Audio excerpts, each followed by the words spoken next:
Hello दोस्तों, मेरे channel green oxygen में आपका स्वागत है। और आज मैं आपको एक बहुत ही खूबसूरत पौधे के बारे में बता रही हूँ जिसका नाम है कोलियस। इसको फ्लेम नेटल भी कहते हैं। ये सजावटी मिंट फैमिली का पौधा है। ये 1 मीटर तक लंबा हो सकता है।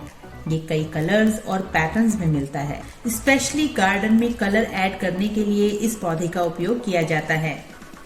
इस पौधे के लिए अगर सनलाइट की बात करें तो इसको सुबह शाम की 1 या आधे घंटे की धूप पर्याप्त रहती है। दोपहर की तेज धूप से इसकी पत्तियों के रंग उड़ जाते हैं और अगर फुल शेड में रखेंगे तब भी इस पौधे की पत्तियों के रंग फीके और पत्तियां कमजोर होकर भी गिरने लगती हैं। इसलिए इस पौधे को पार्शियल सनलाइट में रखना चाहिए। इस पौधे की मिट्टी में पानी जमा नहीं होना चाहिए, इसलिए इसकी मिट्टी पोरस और वेल ड्रेन्ड होनी चाहिए। पानी ऊपरी सतह के सूख जाने पर देना चाहिए। ओवर वाटरिंग और अंडर वाटरिंग दोनों ही स्थितियां इस पौधे को पसंद नहीं आती हैं।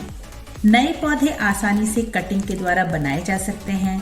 बस एक छोटी सी कटिंग लेकर मिट्टी में लगा दीजिए तो ये आसानी से ग्रो हो जाता है और इसका एक नया प्लांट तैयार हो जाता है। इसकी कटिंग को पानी में भी आसानी से ग्रो किया जा सकता है। इसको तैयार करने का एक तरीका ये भी है कि आप पहले कटिंग लेकर पानी में उसकी रूट डेवलप कर लीजिए और फिर इसे मिट्टी में लगा दीजिए। इस पौधे को घना करने के लिए इसकी पिंचिंग समय समय पर करते रहना चाहिए। इस तरीके से आप इसकी पिंचिंग कर दीजिए और इस कटिंग को भी आप इजीली ग्रो कर सकते हैं।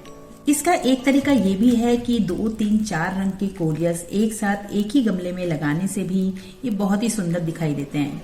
किसी बड़े पौधे के गमले के नीचे भी गमले में लगाने से ये काफी आकर्षक लगते हैं। इस पौधे में बीज आने पर उनको तोड़कर हटाते रहना चाहिए।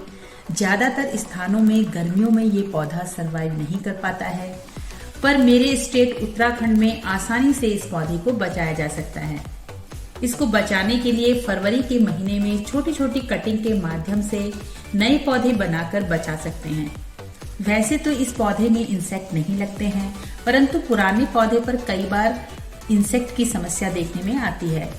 टहनियां हल्की होने के कारण इंसेक्ट लगने पर इसे बचाना काफी मुश्किल हो जाता है। ऐसी स्थिति में जो भी टहनी साफ सुथरी तथा कीटों से सुरक्षित हो, तुरंत काटकर नए पौधे के रूप में विकसित कर लेनी चाहिए। दोस्तों, अपने बगीचे की सुंदरता बढ़ाने के लिए इस पौधे को आप अवश्य अपने घर में लगाएं और गार्डनिंग का आनंद लें।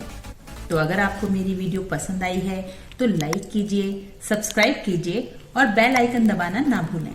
Thanks for watching.